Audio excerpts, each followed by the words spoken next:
Thanks for joining us today in Popular Photography Studio, where we're here to talk about Sigma's new 50mm f1.4 normal prime full frame lens. Here it is. Belongs to Sigma's EX series of pro quality lenses, and by 51.4 full frame standards, it's a very large lens, weighing almost 20 ounces and measuring 2 3/4 inches long. Here's the similar Nikon lens to give you an idea of just how big the Sigma is. Why is it so big, you ask? Unlike most 51.4s, it's got a ring-type autofocus motor. This means you get extra quiet, extra fast autofocusing, but it also allows you to manually touch up focus even while you're in the autofocus mode.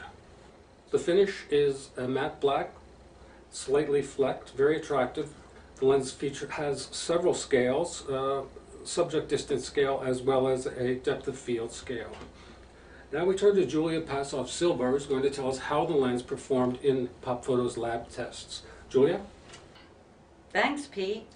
Now I'm going to talk about how the lens tested out. As you would expect, the EX series Sigma, the SQF, was excellent, as were the other two 50mm lenses, the Nikon and the Canon.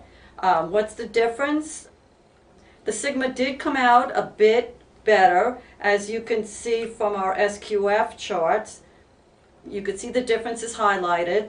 At the 11x14 column, you could see that Sigma got an A+, all the way down on all the apertures that we tested, and the Canon and the Nikon went down a little bit to the A column.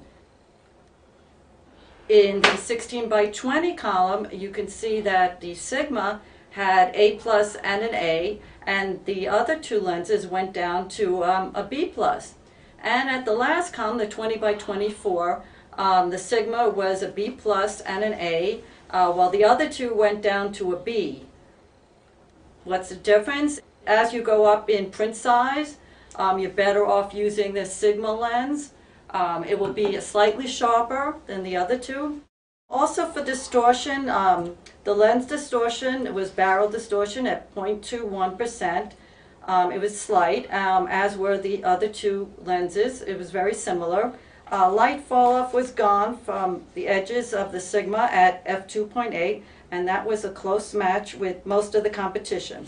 The lens closest focusing distance was 16.25 inches, and the maximum aperture reached 1 to 6.3, and that was somewhat better than Sigma's published specification of 1 to 7.4. But still, the lens is not for close-up fanatics. What came in the box was this nice black case and also the lens hood. Back to you, Pete. Thanks, Julia. So the lens is heavy. At $500, it's expensive. It's sharp, and as Julia said, distortion-free. These aren't the only reasons to use this lens, however. As a 50mm 1.4, it's a normal focal length. It's halfway between super tele and ultra wide. As an f1.4, it's very bright, which means you can use it in low light. You can use it to easily defocus a background.